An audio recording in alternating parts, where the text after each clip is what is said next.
Assalamualaikum warahmatullahi wabarakatuh. Perkenalkan, nama saya Ivan Alif Hadrian, NPM 22150610057 dari PSTIA. Pada video kali ini saya akan menjelaskan tentang materi tentang manajemen paket dan perangkat lunak. Oke, jadi yang pertama itu kita itu harus memperbaharui repositori dari paket kita. Nah, jadi yang dimana itu agar repositori kita tuh menjadi up to date dengan menggunakan perintah sudo apt update. Oke, di sini ada password for ini, jadi kita masukin passwordnya.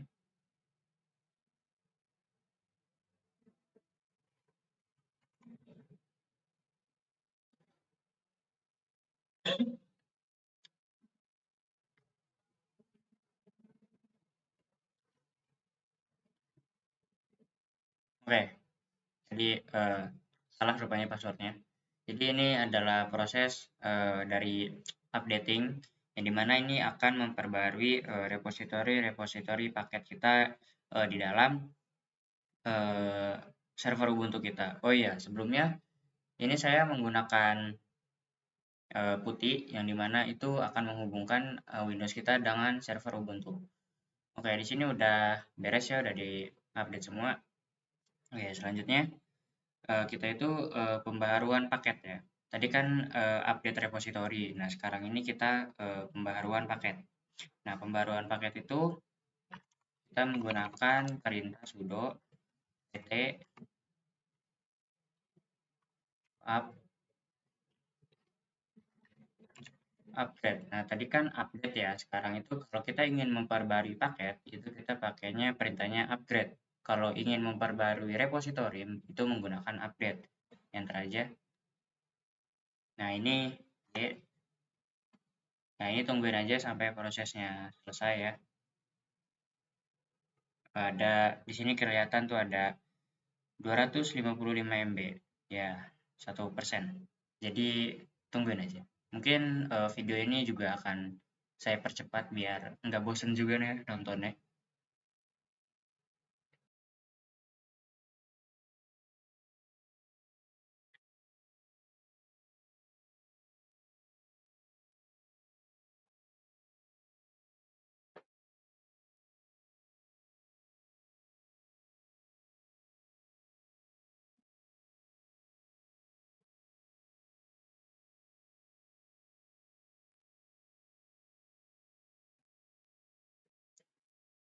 Oke, ini adalah tampilan ketika kita sudah memperbarui seluruh paket. Ini ada tampilannya. Oke aja. Oke, di sini ada. Oke, dah. Itu kita akan memilih user ya. Jadi tinggal di pakai raw down aja. Habis itu kita tinggal enter aja. Nah, ini adalah sudah beres ya. Jadi ini tadi adalah eh, pembaruan seluruh paket-paket yang ada. Oke, selanjutnya kita akan memperbarui seluruh sistem. Jadi kita tuh harus memperbarui seluruh sistem yang dimana akan mengambil versi terbaru dari semua paket-paket yang terinstall di dalam sistem kita ini. Jadi dengan perintah sudo apt is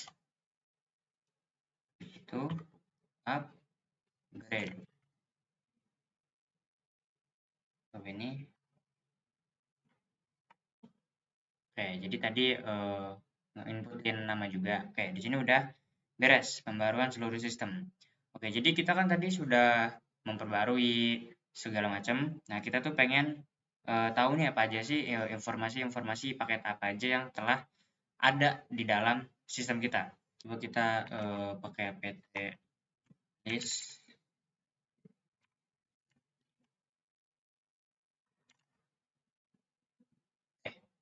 Jadi ketika kita ingin menampilkan paket-paket apa aja yang udah terinstall dari proses pertama itu, kita itu pakai fungsi apt list installed. Nah, jadi ini akan menampilkan ya banyak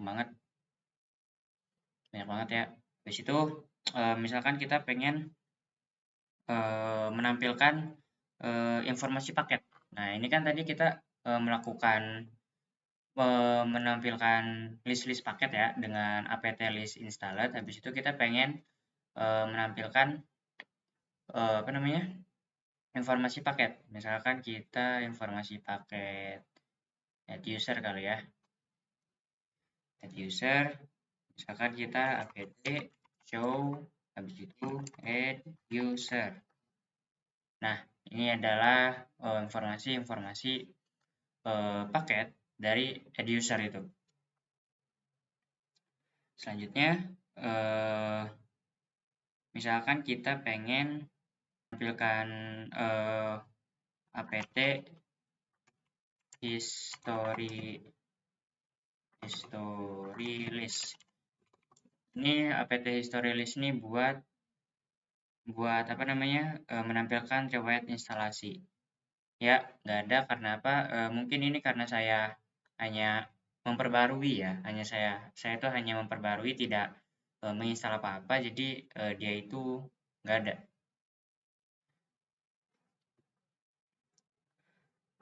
Oke, misalkan kita pengen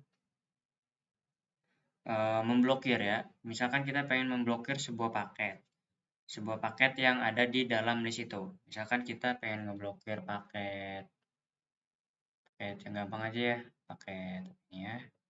Oh ya, add user aja kali yang tadi ya. Misalkan kita pengen ngeblokir paket user, jadi kita pakai sudo, habis itu apt, habis itu mr mark, habis itu hold, nama paketnya apa? Add user, add. Nah, ini udah si add user ini, paket add user ini sudah diblok. Nah, gimana caranya kita mengembalikan kembali paket yang udah diblok? Nah, kita bisa menggunakan perintah sudo, habis itu apt mark unhold. Tadi kan hold ya, jadi ini di unhold, habis itu nama paketnya apa tadi? Add user. Ya, oke, salah, typo ya. Maaf. Sudo apt mark, habis itu unhold, habis itu add user. Ya, maaf ya, salah typo lagi. Sudo apt mark unhold add user. Nah, jadi tadi typo ya. Jadi kalau typo tuh dia bakal error ya kayak tadi. Jadi untuk membuka blokiran kita itu pakai unhold, sedangkan kalau pengen memblokir itu pakai hold. Oke, selanjutnya kita misalkan pengen menghapus paket yang tidak dibutuhkan oleh paket-paket lain di sistem kita. Itu bisa pakai sudo apt auto remove. Nah, jadi ini ada 0 upgrade, 0 new install, 0 to remove, and 1 not to upgrade. Ini adalah status ketika kita ingin menggunakan fungsi sudo apt auto remove yang dimana akan menyingkirkan paket-paket yang sudah tidak dibutuhkan dalam sistem kita. Oke, itu adalah penjelasan tentang manajemen paket pada Debian ya. Jadi kita bisa bersihin dulu, kita pakai clear aja langsung. Oke, selanjutnya kita masuk ke materi kedua, yaitu pemasangan perangkat lunak dari sumber kode pada kode sumber Linux ya. Oke, di sini kita akan menginstal sebuah kode dari sumber Linux dari sebuah situs web resmi. Oke, jadi di sini saya sudah mengkopas kodenya biar apa? Ya, biar cepat aja gitu ya. Jadi kita langsung klik kanan aja. Kalau dalam Ubuntu itu kita kalau mau copy paste tuh pakai klik kanan langsung aja. Kita langsung Ya, hitungin aja. Jadi fungsi ini untuk apa? Fungsi ini untuk mengunduh kode sumber. Jadi kita tuh akan menggunakan kode ini untuk materi yang sekarang. Oke, sekarang kan kita sudah mengunduh. Nah, ini dalam masih bentuk .gz ya. Ini kita harus mengekstraknya dulu. Mengekstraknya itu dengan perintah apa? Kita dengan perintah ini. Jadi kita tuh harus mengekstraknya. Nah, langsung aja. Nah, ini sudah diekstrak ya. Mantap. Habis itu kita coba untuk masuk ke direktorinya. Nah, untuk masuk ke direktorinya itu kita pakai ini. Kita klik kanan. Ya, kayaknya udah. Habis itu kita coba untuk masuk ke konfigurasinya ya. Kita tuh tinggal konfigurasi. Kita tinggal konfigurasi, kita coba. Bisa nggak ya? Oke. Wah, compilernya tidak terdeteksi ya. Coba kita, ini sudo apt make kita belum install. Kita install dulu.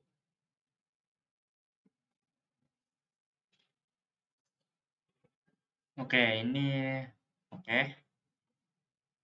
Oke nih, restart. Ini ya, kita pilih ini, enter. Oke.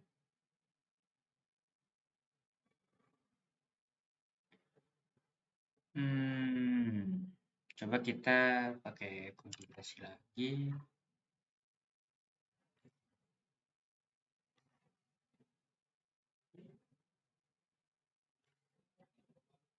Ini nggak ketemu. Coba sudo next install.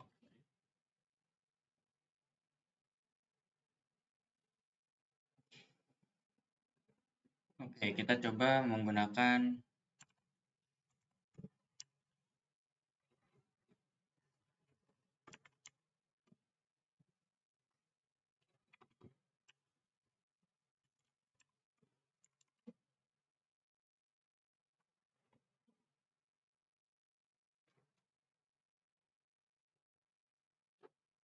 Oke, jadi kita coba install GCC-nya ya buat mencoba untuk konfigurasinya agar dia bisa melakukan konfigurasi dan agar terjadi ketergantungan dan pengkonfigurasian dalam proyek yang akan kita buat. Ini kita tunggu saja.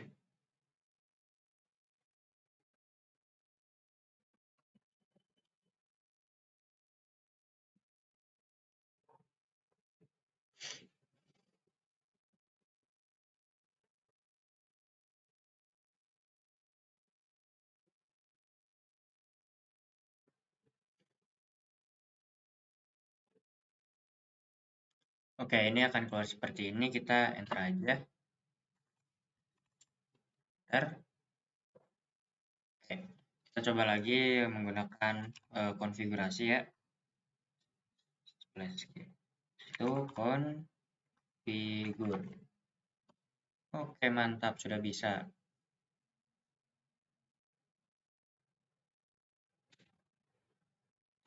Oke, jadi ini sudah terkonfigurasi ya. Coba kita ini. Oke, jadi ini sudah terkonfigurasi pada sistem kita. Jadi apabila teman-teman terjadi error ketika kita menggunakan fungsi konfigurnya, itu kita bisa menggunakan perintah sudo apt install gcc ya, yang tadi saya lakukan. Jadi dia nih, ini dia, sudo apt install gcc. Jadi dia akan menginstal gcc untuk compilernya. Nah, jadi setelah itu kita coba lagi menggunakan konfigurnya. Berarti jika berhasil ya, jika benar, ini akan down seperti ini. Oke, jadi ini sudah selesai. Ya, sekian video dari saya. Kurang yang mohon maaf. Wassalamualaikum warahmatullahi wabarakatuh.